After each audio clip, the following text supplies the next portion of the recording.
स्वागत है बच्चों आपका अमृता क्लासेस में। और आज हम क्लास 9th में ग्राफ या विधि द्वारा गति की तीनों समीकरण सिद्ध करेंगे। ठीक है, तो हमने एक ग्राफ बनाया है। ये ग्राफ किस किस में है? तो ये जो ग्राफ है ये आपका समय और वेग के बीच खींचा गया ग्राफ है। ठीक, तो हमने ग्राफ लिया जिसमें ए बी लाइन, ये आपकी लाइन जो है वेग को शो कर रही है, यानी वेग प्रदर्शित कर रहा है, और ये जो वाली लाइन है ये आपका समय को प्रदर्शित कर रहा है। ठीक है, तो इसमें हमें करना क्या है, हमें गति की तीन समीकरण सिद्ध करनी है। अब गति की तीन समीकरण होती क्या है? तो पहली इक्वेशन जो है v = u प्लस at होता है। Second equation s = ut plus half at² होता है। और थर्ड इक्वेशन जो है वो आपका है v² = u² प्लस 2as। ये तीन इक्वेशन हैं जो आपको बोर्ड पे यहाँ पर दिखाई दे रहे होंगे।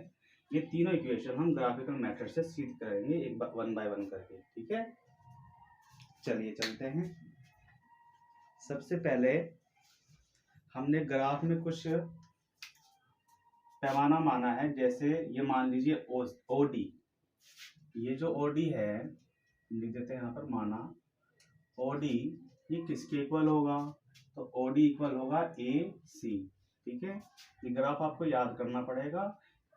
ये ग्राफ आपको इसी तरह से बनाना है। जब भी आपको गति के समीकरण सिद्ध करने के लिए आएगा तो ग्राफ आपको इसी तरह से बनाना है। ये नाम आप चेंज कर सकते हैं, ओ डी बी सी जो भी है। ठीक है, लेकिन जो ग्राफ बनेगा टी और समय और वेग के बीच में वो इसी प्रकार से बनेगा। तो हमने मान लिया ओ डी बराबर किसके है? ए सी। ठीक, और ये क्या रिप्रेजेंट कर रहा है? टी, अर्थात समय को रिप्रेजेंट कर रहा है, तो आप समय लिख दीजिए। इसके बाद ओ ए बराबर होगा डी सी के, तो ओ ए बराबर डी सी। और ये किसके बराबर है? तो यू। यू क्या है हमारे पास? ये है प्रारंभिक वेग। ठीक है, ये प्रारंभिक वेग को रिप्रेजेंट कर रहा है। ठीक, इसके बाद जो है आपका आता है ओ ई। तो ओ ई किसके बराबर है? ये जो ओ ई है वो आपका डी बी के बराबर होगा, डी बी। और ये किसके बराबर है? तो बी, यानी अंतिम वेग। ठीक है, बहुत ही शॉर्ट मेथड से कराऊंगा, बहुत इजीली तरीके से कराऊंगा। आप बराबर इस पर ध्यान दीजिए और पूरा का पूरा वीडियो देखिएगा। ठीक है, अब देखिए हमने जो इसमें ग्राफ में रिप्रेजेंट किया था वो हमने इसको यहाँ पर भी दिखा दिया है। ओ डी समय हो गया, ओ ए प्रारंभिक वेग और ओ ई अंतिम वेग। ठीक है, अब हम गति की पहली समीकरण सिद्ध करेंगे जो है v = u प्लस at। इसके लिए फिर वापस हम ग्राफ से चलते हैं। ठीक है, तो ग्राफ से हमने क्या लिया? एक त्रिभुज पकड़ा जिसमें ए सी बी, त्रिभुज ए सी बी ये लिया। और इस त्रिभुज में देखिए ये वाला जो कोण है वो आपका 90 डिग्री है, अतः कोण सी = क्या है? 90 डिग्री। ठीक, और यहाँ पर जो ये एंगल कुछ ना कुछ बनेगा उसको हमने मान लिया थीटा। तो ये क्या हो जाएगा? अगर हम इसमें फॉर्मूला लगाएं tan थीटा = क्या होता है? लंब बटा आधार, यानी बी सी। तो हमने यहाँ पे बी सी लिया और आधार कितना है? ए सी, तो हमने यहाँ पर ए सी लिया। ठीक है, और ये जो tan थीटा है ये किसके बराबर होगा?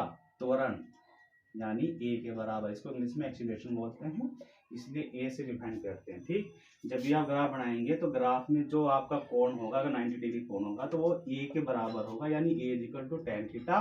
और tan थीटा बराबर होता है लंब बटा आधार। अब इसका मान रखिए तो हम सीधा कह सकते हैं ए बराबर जो है वो आपका बी सी बटा ए सी होगा।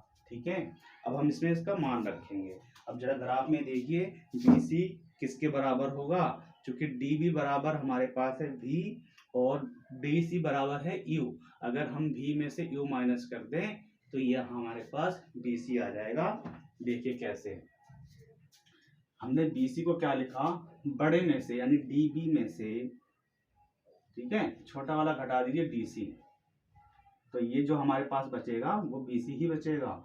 ठीक, और जो आपका ए सी है इसकी जगह तो ए सी ही रहने दीजिए। अब इसका मान रखते हैं, डी बी का मान है हमारे पास v और डी सी का मान हो जाएगा हमारे पास u। ठीक, और ए सी कितना है? तो ए सी ओ डी के बराबर है, अर्थात समय t। क्रॉस मल्टीप्लाई कर दीजिए तो ये हो जाएगा A T is equal to V minus U. तो v बराबर क्या हो जाएगा, ये उधर जाकर प्लस हो जाएगा, तो u प्लस ए टी, और ये जो है हमारे पास गति की पहली इक्वेशन सिद्ध हो जाती है। ठीक है, तो बहुत ही सिंपल मेथड से हम इसको सॉल्व कर सकते हैं। इसका आप स्क्रीनशॉट ले लें और उसे नोट कर लें।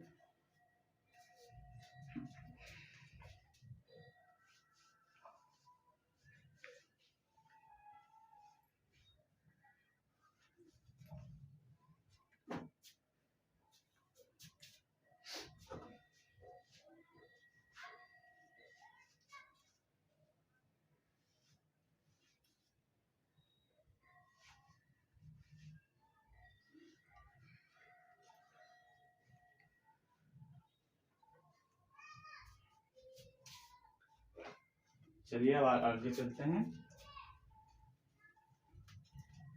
हमारे पास पहली इक्वेशन आ चुकी है, अब हम सेकंड इक्वेशन की तरफ आगे बढ़ते हैं। ठीक है, तो ग्राफ से फिर से आ जाइए, हम ग्राफ से निकालेंगे, हम ग्राफ से। अब ग्राफ में देखिए आपके पास दो तरह की आकृति बन रही है, एक तो त्रिभुज और एक ये आपका रेक्टेंगल अर्थात आयत। तो जो दूरी है वो ग्राफ में हम जब भी दूरी निकालते हैं तो जो भी आकृति बने उसका आप क्षेत्रफल निकाल दीजिए, वो किसके बराबर हो जाएगा, दूरी के बराबर। ठीक है, तो हम इसमें क्या करने जा रहे हैं, क्योंकि हमारा जो पूरा आकृति है वो ओ से ए से बी और बी से डी तक की है, जिसमें हमारे पास दो आकृति बन रही है, त्रिभुज और रेक्टेंगल यानी आयत। तो हम क्या करेंगे, 1 बाय 1 करके दोनों का क्षेत्रफल निकाल देते हैं, फिर इसको प्लस कर देंगे। ठीक है, यानी दूरी जो है एस इज इक्वल टू हो जाएगा त्रिभुज ए सी बी का क्षेत्रफल, और प्लस कर देंगे इसमें हम रेक्टेंगल किसका, ओ ए सी डी का क्षेत्रफल, ओ ए सी डी का क्षेत्रफल। ठीक है, और क्षेत्रफल का फॉर्मूला आपको याद होना चाहिए। तो क्या होता है, समकोण त्रिभुज का क्षेत्रफल होता है 1/2 आधार। अब देखिए इसमें आधार क्या है, ए सी क्या है, आधार। तो हमने इसमें ए सी ले लिया, और ऊंचाई कितनी है तो सी बी, तो हमने इसमें सी बी ले लिया। ठीक है बच्चों, और प्लस कर दिया। अब आयत का क्षेत्रफल क्या होता है, लंबाई गुना चौड़ाई। तो लंबाई इसमें आप ओ डी ले लीजिए, और चौड़ाई इसमें आप ओ ए ले सकते हैं। ठीक है, या फिर डी सी बी ले सकते हैं, मर्जी है आपकी, क्योंकि दोनों इक्वल हैं। अब इसका हम मान रखते चलते हैं 1 बाय 1 करके। तो देखिए ए सी का मान कितना है, अब ए सी हमारे पास क्या है, ये वाली दूरी है, ये किसके बराबर है, टी। तो हमने यहाँ पे टी रख दिया, गुना सी बी। अब देखिए सी बी हम इसके पहले वाली जो इक्वेशन मैंने सोल्व की थी वहां से हम निकाल सकते हैं, जो tan थीटा बराबर था ना। तो ए बराबर क्या था, लंब बटा आधार, यानी tan थीटा यानी लंब बटा आधार, यानी बी सी बटा, सॉरी सी बी ले लेते हैं क्योंकि सी बी चाहिए ना। तो सी बी बटा आधार हो गया हमारे पास ए सी। अब देखिए ए, ये पूरा का पूरा सी बी रहने दो और ए सी की जगह रख दो टी। तो सी बी बराबर क्या आ जाएगा, ए टी। ये मान उठाकर सीधा यहाँ रख दो, सी बी का मान क्या रखेंगे हम, A T, plus O D कितना है तो टी है, तो टी रख दीजिए। ओ ए कितना है, यू है, तो यू रख दीजिए। अब इसे सोल्व करते हैं, तो एस इज इक्वल टू 1/2, ये हो जाएगा आपका ए टी इंटू टी, तो टी स्क्वायर, प्लस ये क्या हो जाएगा यू टी। ठीक है, इसको हम पहले लिख लेते हैं, तो S is equal to U T plus 1/2 A T square. और ये कौन सी इक्वेशन है, तो ये गति की सेकंड इक्वेशन है। ठीक है, तो आप इसे भी नोट कर लीजिए।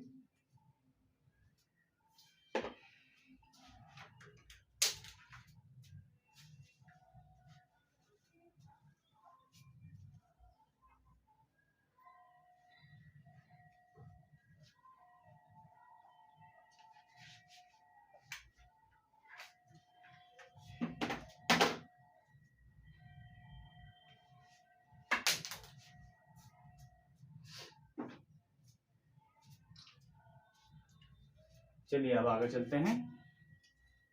तो इस तरह से हमने दो इक्वेशन बड़े आसानी से सोल्व कर दिया है। अब हम तीसरे इक्वेशन की तरफ चलेंगे। ठीक है, थर्ड इक्वेशन क्या है, V square equal to square plus 2s। हमने फर्स्ट सेकंड सोल्व कर दिया, अब हम तीसरे इक्वेशन की तरफ चलते हैं। तो इसमें भी हम ग्राफ वाला ही मेथड लगाएंगे, यानी ग्राफ से। अब इसमें भी हमें क्या निकालना है, दूरी निकालेंगे, लेकिन अब इसमें हम दो आकृतियों का अलग अलग क्षेत्रफल निकाल कर नहीं रखना है, बल्कि हमें एक पूरा की पूरी आकृति को एक साथ क्षेत्रफल निकाल कर रखेंगे। जैसे ओ ए है, तो देखिए मैं यहाँ से एक डायग्राम बनाता हूँ। ओ ए, ये ओ ए हो गया, और थोड़ा सा और नीचे ले लेते हैं, ओ ए, ठीक। फिर यहाँ से एक लाइन कुछ इस तरह से जा रही है, ये हमारे पास हो गया बी, और यहाँ से एक लाइन नीचे आई, ये हो गया हमारे पास डी, ठीक। यानी इस आकृति को लगभग ये आकृति मानकर चले, जो कि क्या कहलाता है, ये कहलाता है हमारे समलंब, ठीक है। समलंब का मतलब क्या होता है, इसमें दो भुजाएं समांतर होंगी, बराबर नहीं होंगी बल्कि समांतर होंगी। जैसे इसमें आपको दिख रहा है ओ ए और ये डी बी, ये आपस में समांतर लाइन है। तो जब ये दो समांतर लाइन से बने आकृति हो तो उसको हम क्या कहते हैं, समलंब। और इसका क्षेत्रफल क्या होगा, देखिए, तो इसमें भी वही आकृति बन रही है ना, समलंब। यानी यहाँ पे मैं लिख देता हूँ सीधा, S बराबर समलंब कौन सा, ओ ए, फिर ए से गए हम बी, और बी से डी की तरफ आए, तो ओ ए बी डी क्या है, एक समलंब। तो इसका हम क्षेत्रफल लगाएंगे, ठीक। अब इसका क्षेत्रफल का फॉर्मूला अगर याद ना हो तो इसे आप नोट कर लेना अच्छे से। समलंब का जो क्षेत्रफल होता है फॉर्मूला 1/2, ठीक है, 1/2, और इसमें आप करेंगे क्या, समांतर भुजाओं का योग, समांतर, ठीक है, समांतर भुजाओं का योग, और इनटू इनके बीच की दूरी, जो भी समांतर भुजाओं के बीच की दूरी है वो आपको इसमें रखना है, बीच की दूरी, ठीक है, समझ गए आप। यानी समांतर भुजाओं का तो आप योग कर देंगे, और जो उनके बीच की दूरी है उससे आप मल्टीप्लाई करेंगे। तो देखिए जरा क्या बना फॉर्मूला, 1/2।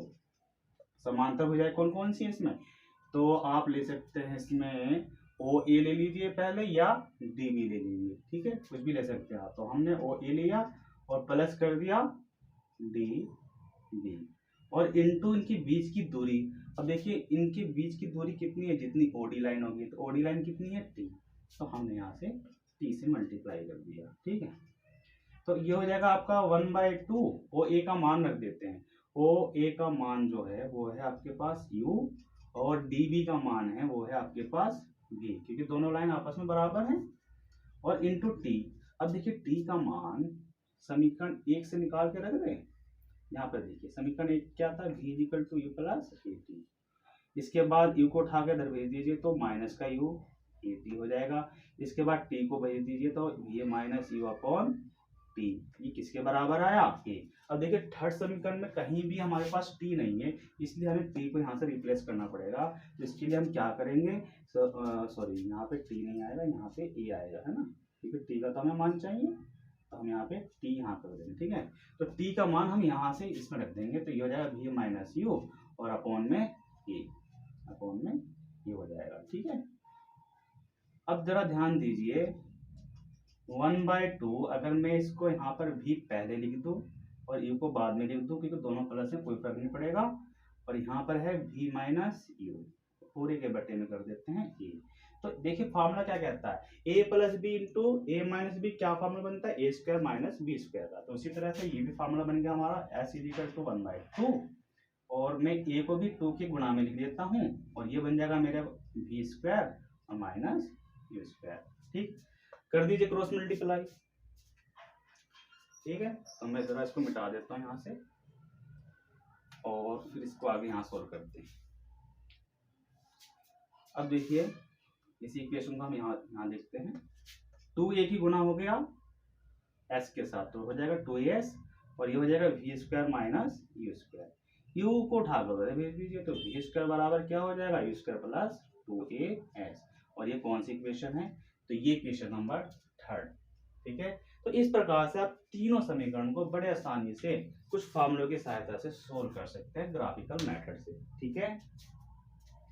तो आप इसे नोट कर लें, स्क्रीनशॉट ले लें, और एक बार बिना देखे समझ के, ठीक है, अपना जो है कॉपी में करने की कोशिश कीजिए, और जहां पर आपको कुछ प्रॉब्लम लगे तो इस वीडियो को दोबारा से देख लीजिए और अपने डाउट को क्लियर कर सकते हैं। इसके बाद भी कोई दिक्कत आए तो आप कमेंट्स में लिख सकते हैं कि आपको क्या प्रॉब्लम आ रही है, उसको सोल्व किया जाएगा, ठीक है।